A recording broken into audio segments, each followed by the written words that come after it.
ആ കാരണത്തോട് നേരത്തെ വന്നു എന്തുണ്ട്? ആ എന്റെ ലോട്ടറി ഉണ്ട്, ഒന്ന് നോക്കാമോ? ലോട്ടറി നോക്കാലോ. നമ്പർ നോട്ടെ.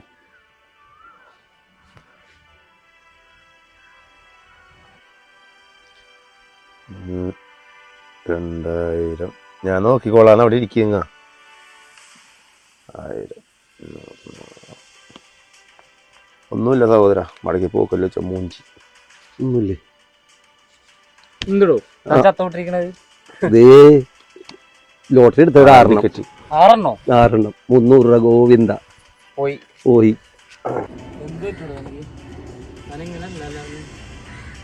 നമുക്ക് എപ്പോഴും അസുഖപ്പെടും.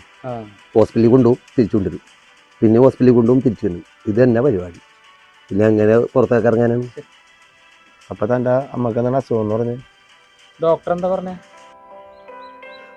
നമുക്ക് പ്രായമായി. അപ്പൊ ഡോക്ടർ പറഞ്ഞ ടെൻഷൻ്റെ ആണ്, അതിന് ടെൻഷനൊന്നും കയറാൻ പാടില്ലെന്നാ പറഞ്ഞ. നമുക്ക് ഒരു ചായ കുടിച്ചെങ്കിലോ? അതിന് എവിടെ കട ഉണ്ടായിട്ടാണ്? ഗ്യാസ് ഒന്നും കിട്ടാനില്ല.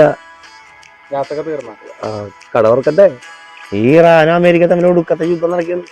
അതാണ് ആ ഹോർലിക്സ് കടകളിലൊക്കെ അവിടെ പൂട്ടിയിട്ടാക്കിയത്. അതിനാണ് ഗ്യാസ് തന്നെ. എന്തുട്ടി ഹോർലിക്സാ? എടാ ഹോർമൂസ് കടലെടുക്ക്. എന്ത് മൂസെങ്കിലും ആവട്ടെ, അത് അടച്ചിട്ടൊക്കെയല്ല അവിടെ. അതിലാണ് ഈ ഗ്യാസ് വന്നത്. ഇനിയിപ്പോ ഗ്യാസ് വന്നെങ്കിൽ വരെ ചക്കക്കുരു ഉരുളക്കൊക്കെ പരിപ്പൊക്കെ തിന്ന് ശ്രമിച്ചു വന്ന്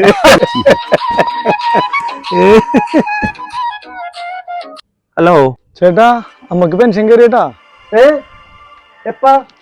എന്തോ എന്തേ? നമുക്ക് ടെൻഷൻ കയറി. എന്റെ ദൈവം എന്നാ പാ പോയിട്ട് വരാം. വണ്ടി വാ വാ വാ.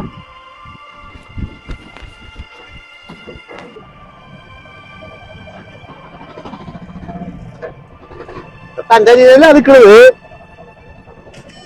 നീ എന്താ വിളിക്കണ? നമുക്ക് പാടില്ലെന്ന് പറഞ്ഞ് വിളിച്ചിട്ട്. നമുക്ക് പാടില്ലേ? എന്താ നമുക്ക് ടെൻഷൻ കയറി. ടെൻഷനാ? ചേട്ടനല്ലേ പറഞ്ഞ പെൻഷൻ കയറുമ്പോ വിളിച്ചു പറഞ്ഞു. നമുക്ക് പെൻഷൻ കയറി എന്നാണ് പറഞ്ഞത്. ഞാൻ വിചാരിച്ചു ടെൻഷനാണെന്ന് വിചാരിച്ചു.